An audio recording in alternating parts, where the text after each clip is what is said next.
I'll tell you a funny story. So this year at CRS, Country Radio Seminar, we go every year. Programmers go from all over the country. They do these little private parties, happy hour shows and stuff.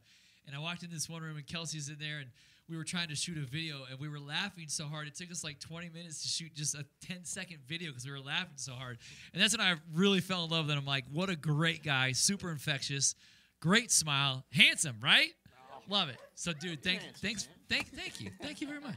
Thank you for just being an all-around great guy, because I love that in people, man. You have an aura about you that just brings lots of positivity, and I love that. Thank you, so it's cool. So for anyone that doesn't know, Kelsey is from Kentucky. He's a songwriter and written songs. This is impressive. Jake Owen, Trace Atkins, and Dylan Scott. Yes, sir. How do you write a song for Trace Atkins and not have him go, boy, this is what I want to do? Well, it was, I think he keyed it down a whole lot. I'm sure he did. Yeah, I was probably a year into town when I wrote that song. Really? I don't think my voice had changed yet. And so when he heard the work tape, my publisher called, and he's like, yeah, man, Trace loves the song and is wanting to cut it. And it was so funny hearing like my, kid voice work tape versus, when Trace sent his version. I was like, gosh. Right, like big difference. Down. Yeah. As a songwriter, though, because I love songwriters because it takes a lot to put pencil to paper from your thoughts and get the rhymes, the melodies, and everything goes with it. When someone like a Trace Atkins or a Jake Owen comes to you and says, I want to change it, does it hurt your feelings? You're like, hey, man, do what you want. You're using my song. Yeah, I mean, shoot, especially, the point I was at, being the new guy in town, I don't care what they do to it. Right. I mean, if they're like, cutting it, man, take it. Yeah. But I mean, fortunately, they didn't. Other than the keys, I mean, they didn't change anything. Okay, so, that's cool. Yeah, that's good to know because I'm sure I've heard stories where some do change it, and the artist or the writer's like, man, it's not how I wanted to come out. So yeah, I've heard those stories, but I haven't been on that side of it yet. Yeah, that's cool. Yeah. So you're making your Grand Ole Opry debut coming up on June 28th. Yeah, June 28th. Pretty cool. Are you nervous to step into the circle? Oh, I'm already nervous. Yeah. I'm nervous for you. Yeah. So knowing that is coming, obviously mom and dad on the guest list, who falls next? Because you have a lot of buddies that you had a band with forever. Who's next in line, and how many tickets do you have to buy? Do you have to buy them, or do you get a guest list? I found out that my mom, she was so excited, about the Opry thing happening, and she called me like a few weeks into it, and she's like, I need information. She's like, you gotta find out where the tickets are, when I can get them first, all this stuff. Okay. And so my mom, she goes, and I think she buys like 60 tickets. Like as soon as she finds out that they're like on sale, right? And she called me, and I was like, "Well, Mom, like people are, are they calling you and getting tickets through you?" Since she was setting it up, and she's like, "I got them all," and I was like, "Well, like are they gonna pay you back? Hopefully." Like, see? She's a good woman. Yeah, I mean, she's that excited. I was like, okay, that's pretty cool. Yeah. And I was thinking you're going to say, like, she's trying to find the right dress for the big night and stuff like that. Oh, no. She's worried about how to get us there first. Right. Yeah. How far is it a drive from Kentucky to Nashville? About 2 hours. 2 hours, right? Yeah. So it's not too bad. So she's going to have a great trip over there. Oh, yeah. That's going to be, she's she's probably going to rent a van. She's getting a party bus. Yeah, I was going to say, it's probably a big old party bus. Yeah, stocked with margaritas. She may not remember my performance. She may not. By that time, she'll be like hooping and hollering like Minnie Pearl. You never know. So you grew up in the church singing lots of gospel music. You're influenced by Blake Shelton and one of my favorites, Brett Eldredge. Yeah. An amazing voice. So great inspires for you to look up to those guys, because I do too. I love their songwriting abilities.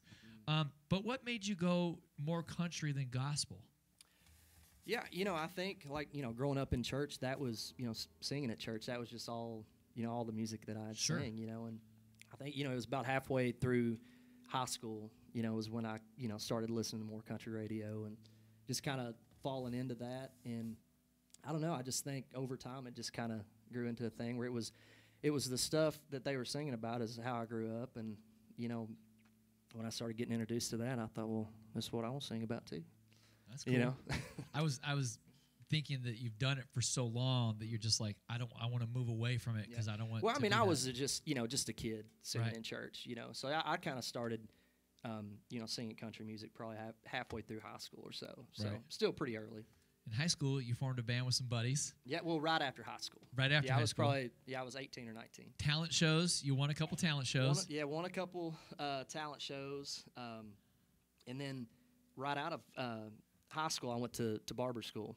Yep. And so, cutting hair in my hometown and not busy at all. Like, the new guy, people don't trust you, you know what I mean? I'm sitting there in my barber chair, and it's just like, I ain't cutting no hair, man. And so that was like, I'd always sing, but there was like this back room that my buddy, he would always come and like hang out with me because, he just lived right down the road. And he, when he was off work or whatever, he'd come in there with his guitar and we'd sit in the back room while I wasn't busy. And, me and him would play and sing together. And that's kind of, we was, 19 years old, and that's kind of when we both looked at each other like, man, we're having fun doing this. Like, let's put a few more people around us and see what we can do, you know? And so we did that, and I think we practiced for like a couple weeks and done a battle of the bands in my hometown, and we ended up winning. Sweet. And got the recording time to record our first songs. They used to do one years ago. It was called the Texas Showdown, and then it turned into something else, and it was regions. Then it was like West, Midwest, East, and then they had everyone battle, and it was for like $10,000 check to buy studio time. So that's cool. You got the studio time right away. Yeah, well, we showed up to the studio, and the producer, he was just like, well, what songs you got? We're like, oh, we don't have no songs. Like, how does this work? Yeah, we're like, man, we're just here. Like, what do we do now, That's funny. And, so we went back home that next week, and he's like, well, y'all go get with some writers or have somebody write you some songs or something. And we was like, okay. So we go back to my parents' garage, and we're sitting in there picking on our guitars, and we wrote 4 songs, I think, in like 2 days and recorded those 4 songs. Okay. Like a couple weeks later. I didn't say they were good songs. You just said they were songs. They were songs, and we showed up and recorded them. That's funny. I love that. I realized this today that you and I have a very close friend together. So it tied me today even more to you. Laurel Kittleson. Oh, Laurel Kittleson. Yeah, who found him, who used to work for Big Machine Records years ago, and then she went over to Kerr, but she found him, and I've known her for years, and we've always had a great relationship. So when I saw that, I was like, oh, man, no wonder. Now I know why you're there. That's awesome. So cool. She's great. She was kind of my day one person that started, putting me in rights and getting me going. So as a new guy, and this is, I've always been interested on that side of the business. So as a new guy coming in, you moved to Nashville, you can start writing songs. Who is there somebody you can reach out to like, okay, I don't know the first thing about a contract, or I don't know the first thing about getting a producer. Look, dude, that's a whole nother story. I remember my first write that I set in, listening to the guys talk in the room, because Laurel just set me up. She's like, here you go write with these guys, and like I'm like, cool. I show up to write, and they're talking about publishing deals. Yeah, you're like, what? And I'm like, well, what's a publishing deal? Mm-hmm. And I'm like, you mean y'all are getting paid to do this?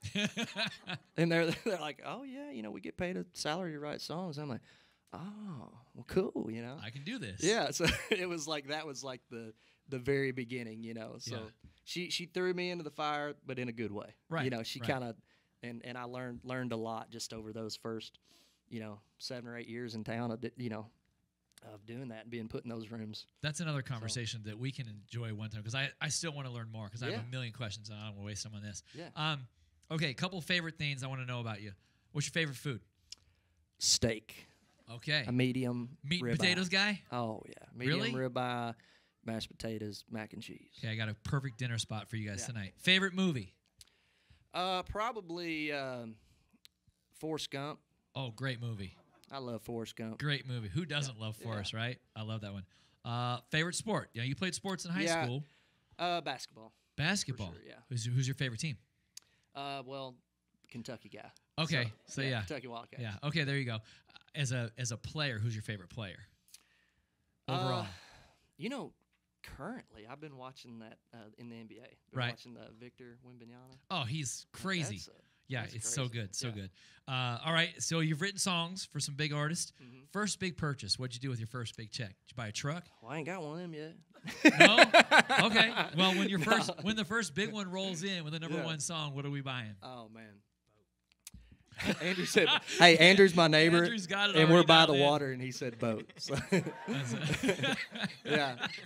No, I'm sure my wife will have plans for it. All right, cool. That's cool. And is there anything, like, you're on the road, you're touring now, so when you travel by bus, they have these riders that they put together. So, like, when a big artist comes to the Moda Center, like, here's what we need, catering for breakfast, lunch, and dinner stuff. What would be on your rider that's a must you have to have? For, like, the rider in the green room? Yeah. So next time you come, we'll make sure we have it. Yeah, so I think because we weren't prepared today. Yeah, well, I mean, I think for, like, snacks for me, I love baked Lay's potato chips. Okay. And you know those Mott's fruit snacks? Yeah. I love them. Okay. Yeah. Oh, yeah. God, you're easy. Yeah, and he likes Capri Suns. Capri Suns. Yeah. How old were you, Andrew, when you learned how to play guitar?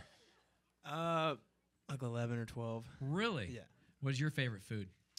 Food just in general? Yeah. I'm probably a steak guy, too. Okay. Yeah. Good. Oh, yeah. I got a great steakhouse for you guys to go tonight. Oh, yeah. Todd's going to hate me later. He's going to make Todd's me pay told for us about a steakhouse. But It's right down the road. It's so good. Favorite sport? Probably football. I grew up playing football. Okay. Yeah. In school? Yeah. Okay, cool. And then where do you live now? Are you living in Nashville? Yeah. So where are you originally from? I'm originally from Memphis. Okay. Yeah. So there's no football teams in Memphis, but who would be your closest football team that you like the best? Titans? Yeah, man, Probably I like to go Titans. to see a Titans game. Before you ask favorite player, couldn't tell you a single one. No? I just like watching it. You're like Yeah. my oldest son. He's like, Yeah. I just Yeah. watched the game. I don't Yeah, know I who the just watched players the are. game. and we there for the tailgate. Yeah. All right, one last question. Yeah. This is more about me as a bucket list item that the day, because I have a big bucket list of doing so many amazing things. This weekend is the 150th running of the Kentucky Derby. Okay.